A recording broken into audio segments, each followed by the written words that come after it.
ठीक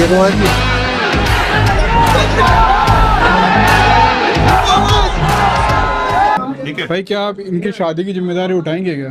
क्यों नहीं उठा सकते? बहुत छोटा सा काम। क्योंकि जो लोग थे मैं वो तो लोग बहुत छोटा सा हूँ, ये समाज बहुत बड़ा है। ये तारीख तय करके बता दे, आप देखना, हम बताएंगे शादी कैसे होती है। बिल्कुल भाई, फोटो है, ये बहुत ज्यादा वायरल हुआ था इंटरनेट पे। यहाँ पे नाम लिखा हुआ है मनीषा संग देवेंद्र, रानी संग अर्जुन। आप ही की गाड़ी थी वो जो सारा मामला हुआ था?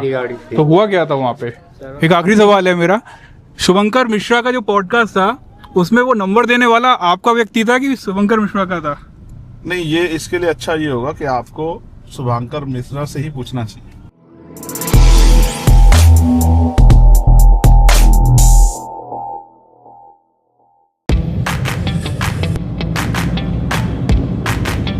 तो इसी रोड पे हुआ था क्या? हाँ, यही रोड पे रात में गई थी गाड़ी, पुलिस वाले भी थे संग में। वो जो लड़ाई वड़ाई हुई तो हाँ। लड़की वाले जो है पार्लर से लौट रहे थे हाँ, गाड़ी से। रात में बाराती के लोगों को मारा कूटा था। अच्छा, हाँ, तो बारात यहीं से गई थी? यही से इसी रोड से? यही रोड से गया था।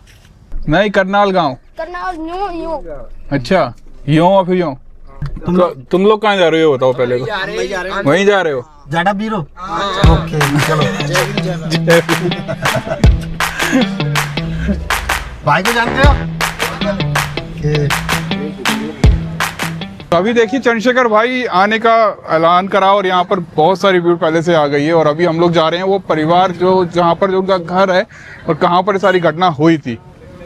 आइए, बहुत सारे लोगों ने बोला था कि एग्जैक्ट लोकेशन दिखाओ, क्या हुआ था मामला, तो सारा कुछ जो है रिकॉर्ड करने की कोशिश कर रहे हैं। और अब देखो कितनी भीड़ आ चुकी है यहाँ पर। और देखिए ये रोड जो है ना, ये एरो जो दिख रहा है, ये वो घर की तरफ ही जा रहा है। कितनी पतली गलियां हैं यहाँ पर। और सामने जो पुता हुआ घर दिख रहा है ना आपको, ये यही घर था ना? तो ये जो पुता हुआ घर दिख रहा है, यहीं पर वो सब कुछ हुआ था। और यहाँ पे ये जो फोटो है ये बहुत ज़्यादा वायरल हुआ था इंटरनेट पे। यहाँ पे नाम लिखा हुआ है मनीषा संग देवेंद्र, रानी संग अर्जुन, माँ है उनकी, दोनों बेटियों की। तो शादी जो बारात आने वाली थी वो कहाँ से आ रही थी? भरतपुर से? नहीं, कौन सा गाँव है? सामी खेड़ा से। तो वो जो गांव था अभी मतलब वो बारात जो वापस ले गए, तो अभी क्या बोल रहे हैं वो लोग? वो शादी कर ही ना रहे। कर ही नहीं रहे? वहीं जब ही गए, जो हम तो पहले लड़की नहीं लेके वहाँ चले गए, जब ही गई पुलिस हमारे गांव के आदमी दुल्हन ने लगे, भाई बाप की छांद फट गई। पिता जो ससुर थे उनके सर पर उनने जो है चोट मार दी तो वो फट गया और इसी वजह से वो नाराज हो गए। तो अभी जो जितने लोगों ने वारदात की थी वो सब पुलिस वालों ने उनको अंदर कर दिया है। तो अभी आप क्या चाह रहे हो कि वो बारात जो है वापस यहाँ पर आए और वो लोग शादी के लिए मान जाए? वो ना मानना कोई क्यों नहीं माने, लेकिन आप क्या चाहते हो? आप चाहते हो शादी हो ये वाली? अब हम क्या चाह रहे हैं, वो कर ही ना रहा तो मतलब अब आप भी नहीं चाहते शादी हो? ना चाह रहे। अगर वो मान जाए तो? वो नहीं मानेगा, इतने लोगों ने ना मानी, पुलिस की दिन की। मैं अभी चंद्रशेखर उधर दौबा के नीचे स्वापी, मेरे देवर ने पति ने यूं रोए के नीचे जाके पावन तन लोट पीटा, हाथ जोड़े यूं। उस दिन शादी वाले दिन रात में ही? हाँ, रात में ही गए, हाथ जोड़ के स्वापी मुड़ पे तो खोल के भाई पावन हम डाल दिए, पर बाकी समझ एक ना आई। मतलब जिस तरह पूरा जो इज्जत मान सम्मान उनके पैरों में रख दिया, लेकिन वो मान नहीं रहे। वो नहीं मानना। नहीं, लेकिन अगर वो लड़का दुबका दे, वहाँ लड़के ही नहीं दिखाए। अच्छा, लड़का दुबका दिए? दुबका दे, पहले लम्बा तो सब घर के ही दुबक गई। तो वो क्या घबरा गए? ये सब चीजें घबरा गए, कहा यहाँ पे मार पीट कर दी।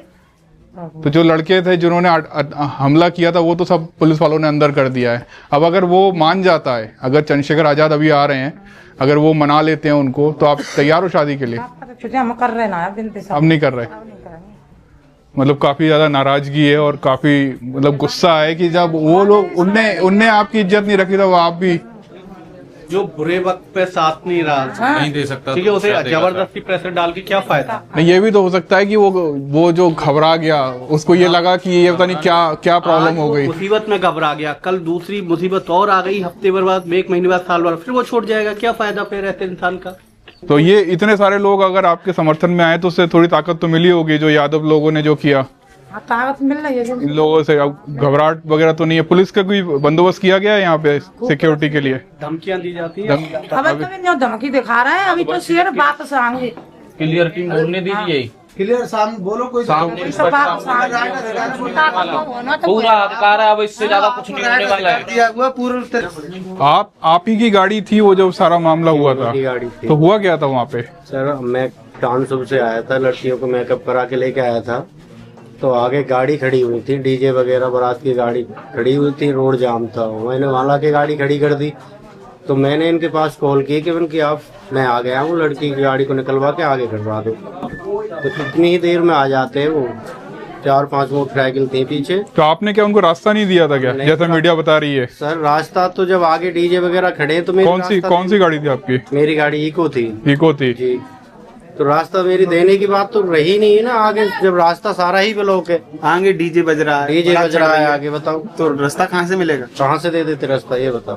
तो लड़ाई उन्हीं की तरफ से पहली बार शुरू हुई जी, और रास्ता पहले से ही ब्लॉक था, आपकी गाड़ी भी रुकी हुई थी, आप ऐसा नहीं था कहीं जा रहे थे और बीच में? खड़ी गाड़ी थी, खड़ी गाड़ी थी। कॉल किया था इनके पास में, खड़ी कर आपने इनको कॉल लगाया? आप जो है मनीषा और रानी के पिताजी हैं, जी। तो आपके पास कॉल लगाया, उसके बाद फिर क्या हुआ? मैं वहाँ कॉल काट नहीं पाए, इतनी देर में बाद में पीछे से आ जाते कि इन लड़कियों को लेके कहाँ जा रहा है, इनको तैयार करवा करके ले आया, वो तो हमसे करवा ले जो कुछ करवा। मतलब वो बारात का भी जो है समय उसी टाइम हो रहा था? जी जी हाँ, बारात का भी जो डीजे भी चालू था। और तो फिर आपसे झड़प हुई सबसे पहले? मेरे से जड़ा क्या बोले आपसे वो लोग? मेरे से ये बोले कि दुल्हनों को सजवा के कहाँ ले जा रहा है, मतलब बहुत घिनौनी शब्द बोले उन्होंने, मैं बोल नहीं सकता, कि हमसे ही करवा ले जो कुछ करवाना है। मैंने कहा भाई ऐसे क्यों बोल रहे हैं, आपके गाँव की लड़कियाँ, आप मुझे नहीं पहचानते। तो उनकी लड़की, मैंने इनका नाम लिया, पदम सिंह की लड़की हैं। उन्होंने कहा हमारा कोई कुछ नहीं लगता, साला चमड़ा डीडा बोल के, हमारा कुछ नहीं लगता, निकाल उठा ले, निकल के आ। इतने में मेरे को खींच लिया, बहुत अब्द शब्द का प्रयोग किया उन्होंने, बहुत ही ज्यादा मेरे को खींच लिया। मेरे गले में चैन पड़ी हुई थी, वो निकाल ली, हाथ में अंगूठी थी, वो भी निकाल ली, 2 अंगूठी में कन्यादान के लिए लेके आया था, वो भी निकाल ली। लड़कियां भी खींच ली, लड़कियों से मारपीट की उन्होंने। मेरी पत्नी थी, वो भी सारे वहाँ लड़का पक्ष के लड़का के पिताजी खड़े थे, वो बचाव के लिए आए, उनका सर फोड़ दिया। वहाँ से हम थोड़ी देर आगे जो पांडव था, वहाँ मैंने ला के गाड़ी खड़ी कर दी, तो वहाँ पे आके और पीछे से उन्होंने कॉल करके बुलाए बंदे, बुला के मतलब जो पांडा में खाने पीने का सामान था सारा सब कुछ खत्म कर दिया उन्होंने, खत्म कर दिया। और घर से ट्रैक्टर बुला के फिर खड़ी हुई गाड़ी में मतलब टक्कर मारी, खड़ी हुई गाड़ियों में? गाड़ी में ट्रैक्टर से टक्कर मारी, आगे से पीछे। तो इस दौरान जो है, जो लड़कियों के ससुर थे, उनका सर फट गया? उनका सर फट गया बचाव में। तो अभी वो क्या बोल रहे हैं? वो मना कर रहे हैं शादी से? मना कर दिया सर उन्होंने। तो आप लोग ये चाहते हैं कि वो लोग शादी के लिए हाँ बोले, या आप भी नहीं चाहते? वो हाँ बोले तो फिर वो हाँ बोले थे तो सही, पर अब अगर वो अपनी गलती मान लेते हैं और हाँ बोलते तो आप तैयार हो? उनकी शादी तो हो गई। हो गई शादी? शादी तय हो गई कि हो गई? तय हो गई है उसकी, और गई? बोल रहे हैं अभी। तो हमने जो दोनों दूल्हे थे वो दोनों भाई थे क्या? हाँ। ये दोनों बहनें थी, वो दोनों भाई थे। तो अभी तय हुई है ना? हुई नहीं है ना अभी? अभी हुई तो नहीं है, लेकिन अगर वो अपनी गलती मानते हैं तो फिर आप हम कर देंगे रिश्ता। कर लोगे आप? तो यहाँ पर जो है, जो मनीषा है, उनकी तबीयत खराब है, रानी हमारे साथ हैं। तो रानी, अभी अगर वो लड़के वाले अगर बोलें कि हमसे जो वो गलती हो गई और हम शादी करना चाहते हैं, तो आप तैयार हो शादी करने के लिए? जब आने मेरे पापा की इज्जत ना समझे तो वो मेरी क्या समझेगा? बुरे वक्त में तो आने हमारा साथ देना चाहिए, वो उल्टा डरपोस भाग गया। और नहीं, अगर वो माफी मांगे, अपनी गलती मान ले कि हाँ उससे गलती हो गई थी, वो घबरा गया था, लेकिन अब वो आगे से वो इज्जत तो वापस आ नहीं सकती। वो माफी मांगे तो भी अब नहीं, अब तैयार नहीं हो गया आप? तो देखो, ये जो है यहाँ पर पापा कहेंगे तो पापा जी से बात करें, पापा बोलेंगे तो पिताजी की जो इज्जत जो बेटियों के दिल में थी, वो जो ससुर पक्ष था, जो ससुराल पक्ष था, उनने काफ़ी ज़्यादा उनके साथ बुरा किया। हो सकता है इन लोगों को ऐसा लग रहा है कि जो ऐसे कठिन समय में साथ नहीं दिया, वो आगे ज़िंदगी भर साथ कैसे निभाएगा, यही आप लोग सोच रहे हो? जी सर। तो कई बार इंसान का गलती भी हो जाती है, तो हो सकता है कि वो किसी तरीके से उस चीज़ को माफ़ी मांगे, तो चांसेस हैं। बाकी हम ये सोचेंगे कि अभी जितने लोग थे अपराधी थे, सब पकड़ चुकी है पुलिस, है ना? तो अभी बस एक ही काम हो सकता है कि ये बेटियों की शादियां जो हैं वो कैसे ना कैसे करके फिर से तय हो जाए, या फिर जो पक्ष था वो आके माफ़ी मांगे, तो ये लोग सोचेंगे उसके बारे में। अब यहाँ पर आप देखोगे तो सारे जो घर हैं वो पुते हुए नहीं है, सिर्फ यही घर है पीला रंग का। शादी का माहौल था, छोटी सी तंग गली, आप देखो कि मतलब अगर दो लोग इकट्ठा निकलने की कोशिश करें तो वो भी टकरा जाएं आपस में, और ऐसी जगहों पर ऐसी घटना हो जाती है और ऐसे लोगों की सुनने वाला कोई नहीं होता है। लेकिन जब तो सोशल मीडिया आया है ना, तो ये सारे जितने लोग दिख रहे हैं ना आपको, सोशल मीडिया का नतीजा है। मतलब आप सोचिए कि अगर सोशल मीडिया नहीं होता तो ये जो वारदात है इसी गली में जाकर दब जाती। और अभी सब लोग यहाँ पर इंतज़ार कर रहे हैं चंद्रशेखर आज़ाद का, हम भी देख रहे हैं। मुझे लग रहा है ये देखिए घर कमज़ोर है, लोग चढ़ गए हैं इसके ऊपर इतना ज़्यादा चंद्रशेखर आज़ाद की एक झलक देखने के लिए। बच्चे तक ऊपर चढ़े हुए हैं यार, मुझे थोड़ा टेंशन हो रहा है कुछ। पुलिस वाले सब लोग समझा रहे हैं कि यहाँ मत खड़े हो, लेकिन फिर भी लोग मान नहीं रहे चंद्रशेखर आज़ाद की एक झलक देखने के लिए। देखिए कितना ऊपर तक लोग भर गए।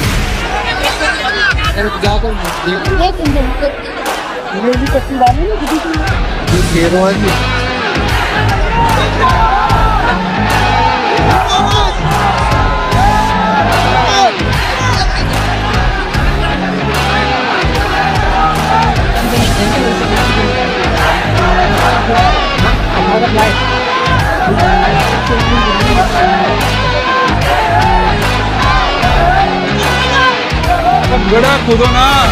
चंद्रशेखर आज़ाद जो है, जो भाई साहब भीड़ देख रहे हो आप, लोगों का प्यार देखो, मतलब मिलने के लिए, देखने के लिए लोग यहाँ पर देखो इतना ज़्यादा। बाप रे बाप, हर पीछे पीछे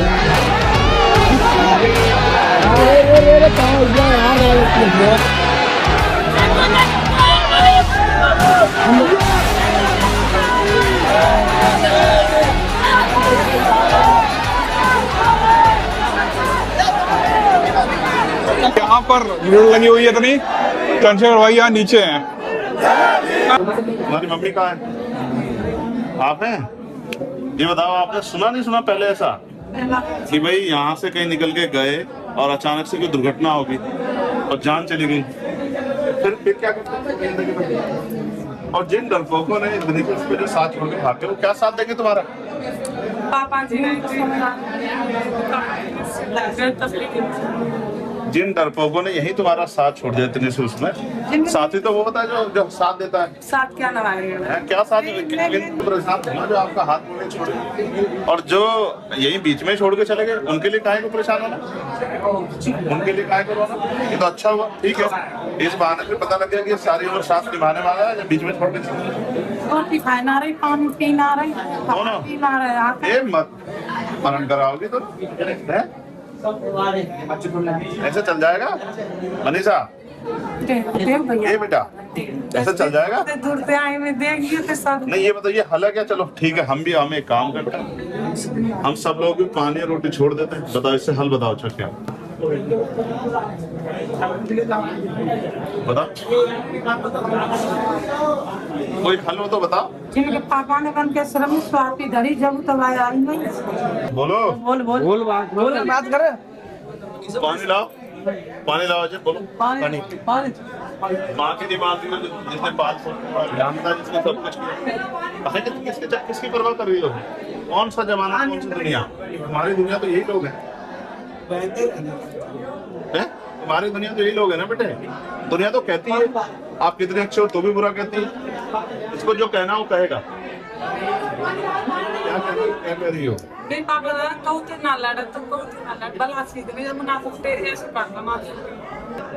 खा लो बेटे, रोटी खाओ, लड़ाई तभी तो लड़ी जाएगी। क्यों भाई बता अजय? सुनो, खाओगे नहीं खाओगे रोटी? बताओ थोड़ा, पक्का वादा करो। ये मुस्कुरा के दिखाओ, ऐसे कहते तू उदास हो रही हो। खुश हो, ठीक है, हम दोनों का भैया नंबर तो नंबर हम दे ना, नंबर है नहीं, हमारा नंबर है भैया के पास है, नोट करो कोई एक आदमी नोट एक नंबर और सुनो, ये मनीषा ही बताएगी घर वाले फोन इसका फोन करवाना। नंबर नोट कर दो। जब ये करेगी फोन तभी नहीं, वहीं पे लगा ठीक है, तुम बताना फोन करके, ठीक है?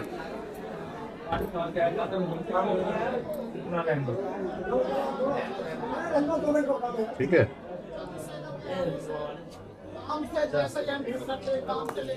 ये रखो अपने पास, जैसे खा ले रोटी पापा वाले फोन से फोन अर्जुनी चाहिए, जब अर्जुन की स्वापी रख गई जब तक मानो ना, कोई अर्जुन चाहिए लड़का को।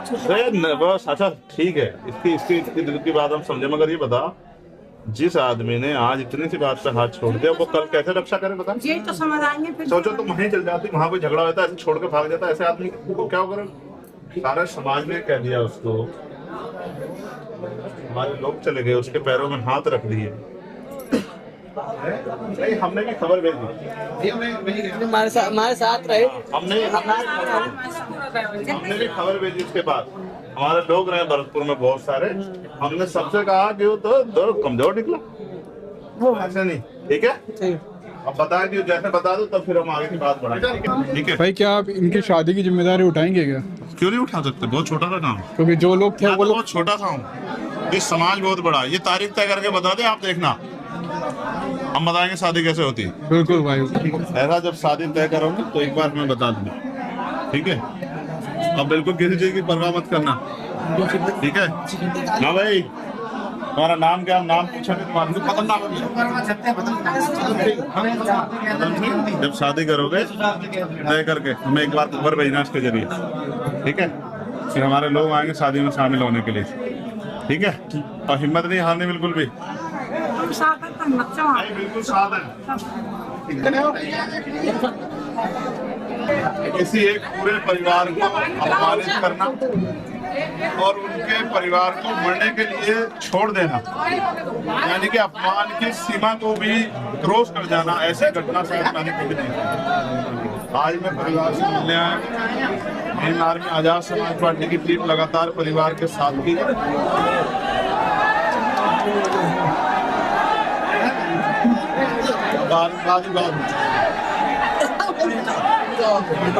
ये छतरी ऐसी है, हाथ पे ऐसा रखना।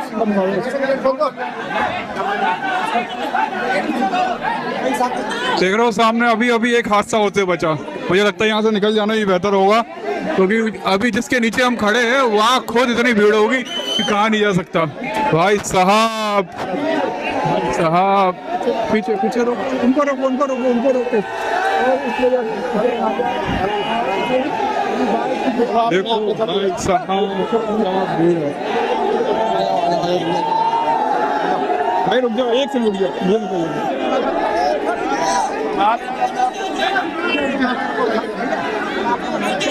रुक जाओ भाई, रुक जाओ।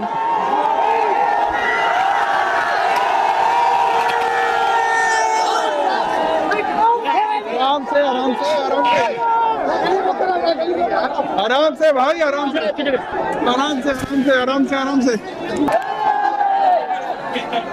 ओ भाई मत चढ़ ऊपर मत चढ़ यार, धक्का मत दो भाई, धक्का मत दो।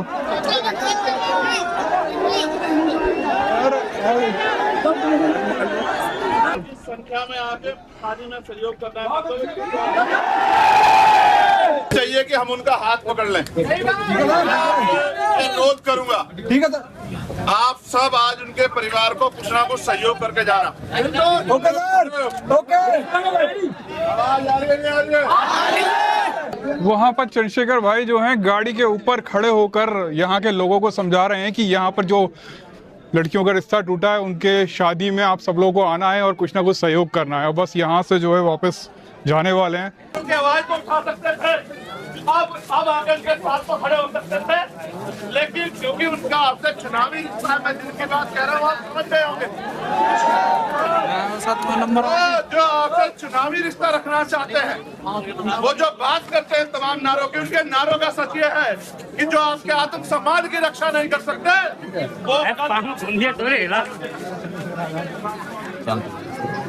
ये सारा आप लोगों को समझदारी रखते हैं।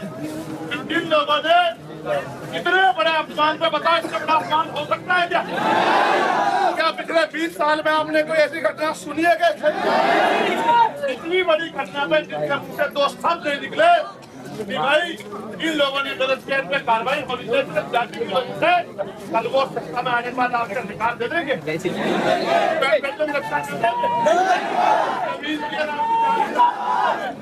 इसलिए समझा रहा हूँ कि आपको बंद रखनी पड़ेगी, या फिर आपके लिए मरने के लिए आजाद समाज पार्टी के लोग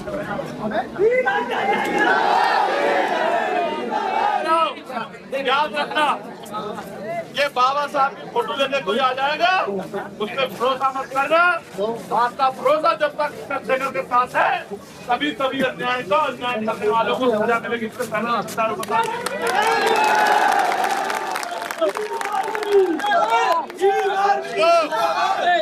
लोग गिरफ्तार से जितने आने कहते ना, और घोषणा में 15 हो गए।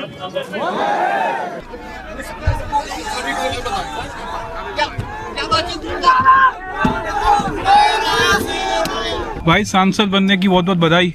धन्यवाद। इतना लेट कोई दिया बधाई आपको पास मिल के? अभी ऐसा हुआ कि जिन लोगों से मैं बात नहीं कर पाया था जी भाई, क्योंकि बहुत सारे मैसेज आए थे और फिर समय समय पे कई ऐसी घटनाएं हुई, जैसे पार्लियामेंट में मैंने अपनी बात रखी तो भी हजारों लोगों ने अप्रिशिएट किया उसको। बहुत सारी ऐसी वो हुई कि जिसमें लगातार मैसेज आते रहे। फिर जो है बाबा साहब अम्बेडकर की जयंती हो या सदगुरु रविदास जी की जयंती हो, भगवान बुद्ध की जयंती, इस पे भी बहुत सारे मतलब हजारों की संख्या में आते। तो बहुत सारे ऐसे लोग थे जिनसे बात नहीं कर पाया। फिर संसद में तो आप बहुत गजब बोल रहे हैं, मतलब फिर उनको मैंने मैसेज किया तो उनकी बधाइयों का रिप्लाई मैंने 2-3 दिन पहले किया। मैं उन सब लोगों से को कहना चाहता हूँ कि मेरी मंशा ऐसी नहीं थी कि मैं आपको जवाब ना दूं, लेकिन समय कमी काट नहीं दे पाया जी। और संसद में मैं अपनी ड्यूटी अदा कर रहा हूँ।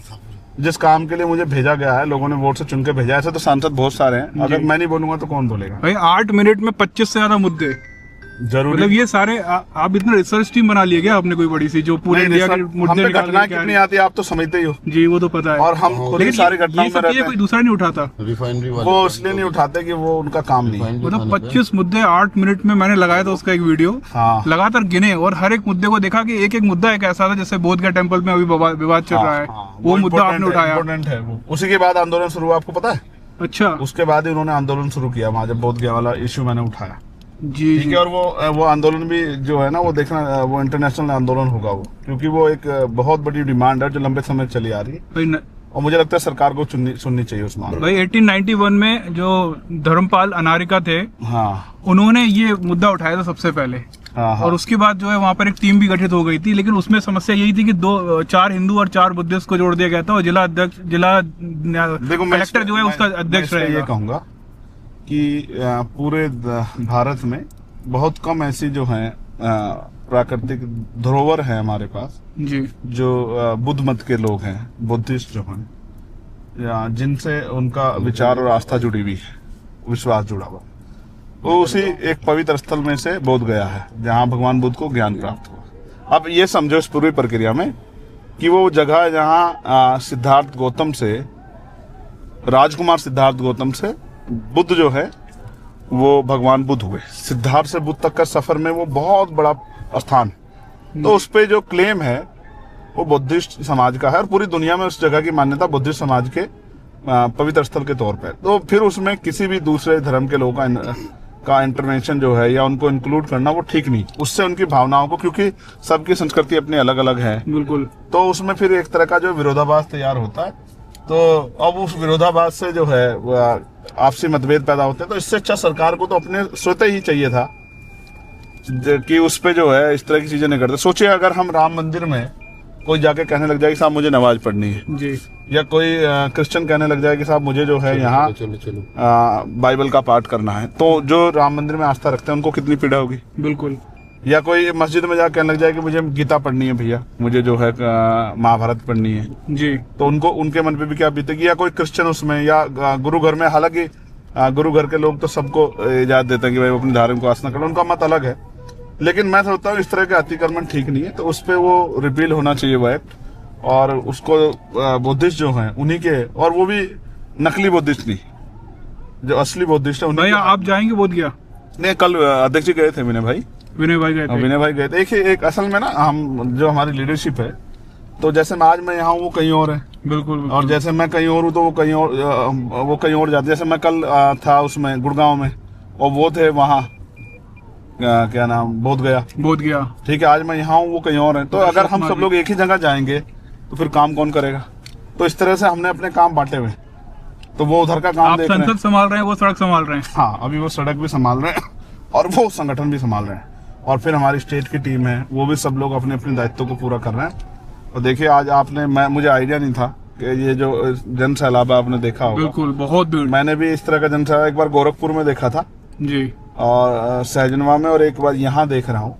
और मैं डर रहा था कहीं कोई घटना न घट जाए, क्योंकि एक छत पे 400 500 लोग चढ़े हुए थे। गिर भी गया था लड़का। हाँ, एक गिर भी गया था। अब उनके जोश को मैं अब क्या कह सकता हूँ, मैं उनको समझाता हूँ कि भाई इससे तुम्हें चोट लग जाएगी, लेकिन वो अपनी जान की परवाह नहीं करते। हालांकि मैं कोशिश करता हूँ कि उनको समझाऊं, उनको बताऊं कि भाई आपकी जान की मेरे लिए कितनी कीमती है। आपने देखा लगातार मैं हेलमेट पे और सब चीजों पे बात करता रहता। जी भाई आपका जोश है उनके अंदर, वो सामाजिक अपमान को हम नहीं सहना चाहते, जिसमें क्रांति की जो है ज्वाला लोगों के अंदर है। और ये अच्छा हो कि इस देश से जल्दी असमानता खत्म हो जाए, इसके लिए जिस पीड़ा से हम लोग गुजर रहे हैं, जाति के आधार पर, धर्म के आधार पे, सामाजिक आधार पे और आर्थिक आधार पे जो गैर बराबरी खत्म हो जाए। हमारी लड़ाई किसी से नहीं है, न ब्राह्मण ठाकुर बनिए से भी हमारी लड़ाई है। हम तो उनको भी चाहते हैं कि वो समता के मार्ग पे आ जाए। जी भाई, देश में सब लोग जो है मानवता को प्रायोरिटी दें। ठीक है, मैं तो भारत को जोड़ना चाहता हूँ कि भारत जुड़े। अभी तो भारत जातियों में, धर्मों में बिखरा हुआ है, मैं तो उसको जोड़ के एक अखंड भारत का निर्माण करना चाहता हूँ। ये मेरी इच्छा, और ये मेरी नहीं, सम्राट अशोक का भी सपना था, ये बाबा साहब का भी सपना था। हम तो महापुरुषों के सपने को अपना सपना मानते हैं। हमने तो उन्हीं के सपने को अपना सपना और उनके जीवन संघर्ष को अपना जीवन संघर्ष समझ लिया, और उसी के आधार पर हम लोग लगातार निकलते रहते हैं और कोशिश कर रहे हैं कि भाई ठीक है, ये काम आगे बढ़ता रहे, और सिखा रहे हैं कि नई पीढ़ियां भी तैयार होती रहे। एक आखिरी सवाल है मेरा, शुभंकर मिश्रा का जो पॉडकास्ट था उसमें वो नंबर देने वाला आपका व्यक्ति था कि शुभंकर मिश्रा का था? नहीं, ये इसके लिए अच्छा ये होगा कि आपको शुभंकर मिश्रा से ही पूछना चाहिए, क्योंकि मैं, आप जानते हो मेरा नेचर है, मैं झूठ बोलता नहीं हूँ। जी, मैं तो जानता हूँ। मैंने ऑलरेडी कई बार सभी लोगों को मना किया कि इनको दे दो, इनको दे दो, इनको कागज पकड़ो, कागज पकड़ो, कागज ले लो कागज। मैं ऑलरेडी कोशिश करता हूँ कि इंटरव्यू में बहन जी से जुड़ा कोई सवाल मुझसे ना पूछा जाए, और वो इंटरव्यू 3 महीने पुराना अंजुल जी, बहुत पुराना। हाँ, और क्योंकि उन्होंने बहुत दिन तक रिलीज नहीं किया, और मुझे भी बहुत वो नहीं था, मैं चला आया था क्योंकि बहुत बार आ चुके थे, और ये था कि भाई देते नहीं और आते नहीं, और ये तो इसलिए जो है, अब उन्होंने मुझसे फिर ये बात कही, तो फिर मैंने कहा कि आप ही दो, कि भाई नंबर, आप ही का नंबर दिया जाए। और आपसे उनके ग्रुप का एक आदमी निकाल के लेके आया, उनके ऑफिस का ही, उसने दिया। फिर मैंने फ़ोन किया, तो मैं तो अपनी ड्यूटी, अब मैंने तय कर लिया कि अब मैं किसी को फ़ोन वोन नहीं करूँगा, अपना काम करूँगा। और मैं, तुम जानते हो मैं काम करने में किसी चीज़ की परवाह नहीं करता हूँ। बिल्कुल, मैं अपना काम ईमानदार से करना जानता हूँ, मैं करूँगा काम। अब मैं किसी को नहीं कहूँगा ठीक है। अब यहाँ तो एक कहानी है महाकाव्य में कि एकलव्य ने द्रोणाचार्य की मूर्ति लगा के सीख लिया। तो हम तो संघर्ष से सीखते रहेंगे। हमने अपनी तरफ से जितनी कोशिश करनी थी कर ली, अब हम ज़्यादा कोशिश नहीं करना चाहते, अब हम काम करना चाहते हैं। समाज का भरोसा हमारे साथ है, समाज का आशीर्वाद हमारे साथ है, और हम काम कर रहे हैं, और जो काम करेगा वो बढ़ेगा। बिल्कुल भाई, समाज उसका साथ देगा जो काम करेगा। तो अब इस नीति पे काम करेंगे। अब हम कहीं ना किसी को कुछ कहने वाले ना जाने वाले, अब हम ठीक है अपना काम करेंगे। और मैं कोशिश करता हूँ कि उनके विषय मेरे पे चर्चा ना हो, और मैं कोशिश ये भी करूँगा कि जिसको इंटरव्यू या उस बात को उससे भी कहूँगा हाथ जोड़ के कि भाई बहन जी पे मुझसे सवाल मत पूछना, क्योंकि हमारी बड़ी है, मैं उनका सम्मान करता हूँ। और तुम तो मेरे इतने लंबे समय तक कई इंटरव्यू में सबके साथ रहे हो, घर भी गए हो, तुम जानते हो कि मैं उनका हमेशा जो है परिवार की बड़ी होने का सम्मान करता रहूंगा। ये मेरी ड्यूटी है जी, ठीक है। अब उनका आशीर्वाद किस रूप में मुझे मिलता है वो अलग बात है, नाराजगी के तौर पे या सहयोग के तौर पे, लेकिन मैं अपनी ड्यूटी करता रहूंगा। भाई साहब, जन सैलाब देखो आप भाई, छोटे से गांव में देखो कितना बड़ा बवाल मच गया। आप सोच रहे हो समय ज़्यादा था नहीं, अभी यहाँ से 2-3 घटनाओं पे और जाना है उनको, और मैं शायद उनके साथ पीछे पीछे ना जा पाऊँ, इसलिए मैंने चलते फिरते कुछ सवाल किए। हालांकि पर्सनली मिलना था, कुछ पुरानी बातें करनी थी, लेकिन समय नहीं मिल पाया इतना। नेक्स्ट टाइम हो सकता है बैठेंगे, बात करेंगे। देखो वहां तक भीड़ है यार, कहाँ तक भीड़ है। मैं आपको कॉल करूंगा। हाँ, रहते कहाँ पे हो? ग्वालियर। ग्वालियर आऊंगा मैं। हाँ बिल्कुल बिल्कुल। चंद्रशेखर आजाद ये बोल रहे थे कि बोधगया वाला मामला बहुत ही ज्यादा इम्पोर्टेंट है, और उन्होंने अभी रिसेंटली जो है भीम आर्मी के राष्ट्रीय अध्यक्ष विनय रतन जो हैं उनको वहाँ भेजा था। विनय रतन जी जो है वो Dashrath Manjhi the mountain man, जो बोधगया के पास ही है, लगभग 30 से 40 किलोमीटर, आपने कहानी सुनी होगी, पिक्चर आई थी एक मांझी द माउंटेन मैन। तेरे को क्या लगता था कि नहीं लौटेंगे? गलत, जब तक तोड़ेंगे नहीं तब तक छोड़ेंगे। जहां पर एक व्यक्ति ने, उसकी जो वाइफ थी ना, उनको शहर जाने का रास्ता नहीं मिल रहा था। तो उस रास्ते को बनाने के लिए, मतलब शहर जाने के लिए रास्ता था नहीं और इसके चलते उनकी वाइफ की जो है वो डेथ हो जाती है, वो हॉस्पिटल नहीं पहुंच पाती, उनको इलाज नहीं मिल पाता है। तब दशरथ मांझी एक ऐसे व्यक्ति थे जिन्होंने ये फैसला किया था कि जिस पहाड़ की वजह से, अगर ये पहाड़ नहीं होता तो वो सीधा हॉस्पिटल जा सकते थे, उसकी वजह से उनकी वाइफ, जिससे वो सबसे ज्यादा प्यार करते थे, वो हॉस्पिटल तक नहीं पहुंच पाए। तो उन्होंने अपनी पूरी जिंदगी लगाकर जो है ना उस पहाड़ को तोड़ा। विनय रतन भीम आर्मी के जो राष्ट्रीय अध्यक्ष हैं वो वहां पहुंचे और उन्होंने जब उनका घर देखा, उनके जो अभी जो नाती पोते रह रहे हैं वो अभी भी उसी झुग्गी में रह रहे हैं। सोचिए कि एक ऐसा व्यक्ति जो पूरे वर्ल्ड में फेमस है, फिल्म तक बनी है, नवाजुद्दीन सिद्दीकी ने एक डायलॉग मारा था, जब तक तोड़ेंगे नहीं जब तक छोड़ेंगे नहीं। तो ये जो डायलॉग जो मारा था ना, ये पूरी फिल्म जो है वो दशरथ मांझी के परिवार की कहानी के ऊपर बनी थी और उन्होंने ये वादा किया था कि फिल्म से जो भी प्रॉफिट होगा उसका 2% जो है ना वो इनके परिवार को देंगे, लेकिन आज तक वो भी नहीं दिया। यही सम्मानित साथियों, आप दशरथ मांझी जी के पुत्र हैं? जी हाँ। अच्छा, मैं दशरथ मांझी जी के घर आ जाया था तो अचानक से मुझे उनके पुत्र से मुलाकात हुई। कितने बच्चे थे उनको? हम भाई बहन दो थे बस। 2 भाई बहन बता रहे, 2 भाई बहन थे। मेरा जीवन धन्य होगा कि मैं आपसे मिल पाया हूँ। ठीक, और मैंने जैसे पहले ही बताया कि हमारी जो विरासतें हैं, एक बार घुमा करके भी दिखाइए। हाँ, घर भी दिखाइए, घुमा कर आइए।